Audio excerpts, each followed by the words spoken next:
and narrated an event. And then the Prophet told the people, sit down in the masjid, I have something to say to you.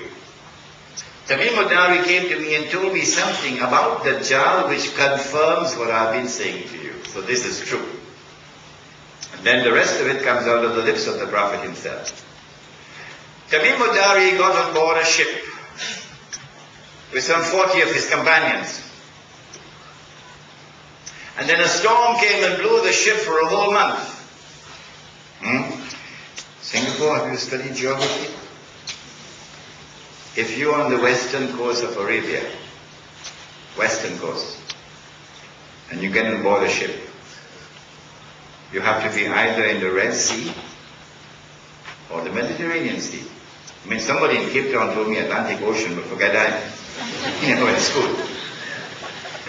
Either the Red Sea or the Mediterranean Sea. But if you're on the Red Sea and a storm comes and blows your ship, will you take a whole month before you reach land? No, not the Red Sea. So we eliminated the Red Sea because the storm came and blew the ship for a whole month before they reached land. So you have to go all the way across the Mediterranean Sea. When they reached land, it was an island. And when they got on shore, they were confronted by this very hairy beast or creature. So much hair on the body of this creature, you couldn't tell which side was head and which side was tail. Like sometimes in Lower Manhattan, you can't tell who is a man and who is a woman.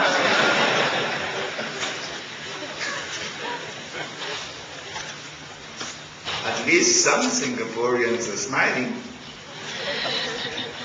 But there's some, I can't get them to smile, I don't know what's wrong.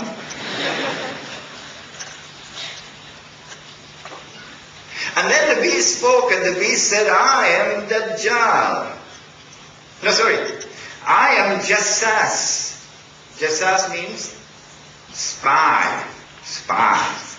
So you get a good job in the internet now. I'm spy. So this is an island which has a PhD in spying, and espionage, and intelligence work, you know, James Bond kind of stuff. And then Jassas said to Tamim al-Dari, there is someone waiting to see you out there pointing to a monastery. So Christianized. When they went to the monastery, they met this young man, powerfully built with curly hair. But he was in chains. His hands are chained to his neck, and his feet are chained together. And this man questions them. Among the things he asks them, you remember I told you, probably another 50 years? Remember? This hadith helps us to understand. He says, is there any water left in the Sea of Galilee? The Sea of Galilee in the Holy Land is the biggest source of drinking water for the entire area. So they said, yes, plenty of water. He said, I don't think it's going to last for long. Strange. Because tomorrow that will all come at 5 o'clock, we find a hadith of Sahih Muslim that when Gog and Magog are released, the first of them will pass by the Sea of Galilee and start to drink the water. And by the time the last of them pass, they'll say there used to be water here. When the last of them pass will be a time when the Son of Mary comes back. Guess how much water there is in the Sea of Galilee now. I'll give you the answer tomorrow. Inshallah. So he asked, is there any water left in the Sea of Galilee? They said, yes, plenty. He said, I don't think it's going to last for long. Then he says, I am Dajjal. And when I'm released, I'm going to enter every town and every city, but he didn't mention Kampung.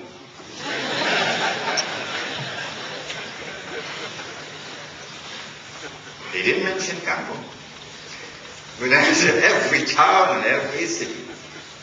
But not Makkah and Medina, because the angels are going to protect Makkah and Medina. So now we know that when Dajjal is released, he's going to be released on this island. And it is from this island that he has to launch his mission in a day which is like a year. And nobody knows how long is a day which is like a year. And from this island he has to launch his mission to impersonate the Messiah. And therefore to liberate the Holy Land, to bring the Jews back to the Holy Land, to restore a state of Israel in the Holy Land, etc. Which island is it?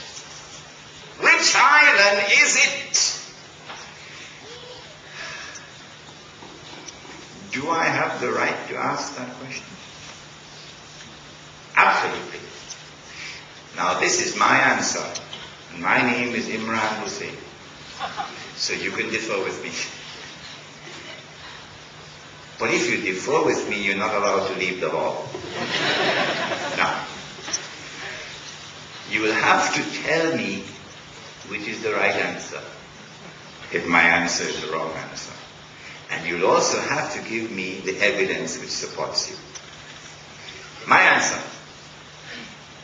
In 1917, it is the island of Britain, which having become the ruling state in the world, ruling the world with military power and ruling the money of the world through the Bank of England, because they got us, meanwhile the scholars of Islam were eating halwa. They took away the real money, which has intrinsic value, and they replaced it with paper money, which they could manipulate. You don't have to have a PhD from Harvard to understand this, which you can manipulate the paper value of the paper money. And when the paper money collapses, as they did in Indonesia, you can rip them off. And so half of the country now below the poverty line. You have sucked the blood of the people. Shame on you. This is what happens when paper money replaces real money. So Britain now rules the world in terms of military power. Britain controls the money of the world through the Bank of England, because now you're using paper money.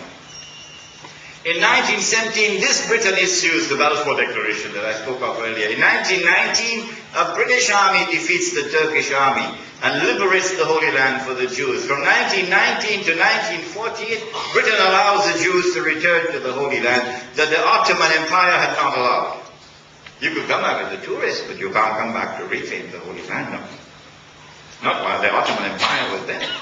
And in 1948, the island of Britain acts as the midwife for the baby to be born, the state of Israel. And so my answer is that the island is Britain. If you differ with me, you must tell me which is the right answer. And you must give me the evidence which supports you. But you have the freedom to differ with me, because this is my opinion. And so I answer and declare that when the false Messiah is in a day which is like a year, it is from Britain that he attacks. Britain is the headquarters of Dajjal. But one day, Britain is no longer the ruling state in the world. The First World War comes around, and it is launched by way of a terrorist attack, which bears the same fingerprints of September the 11th, incidentally. And this terrorist attack launches the First World War.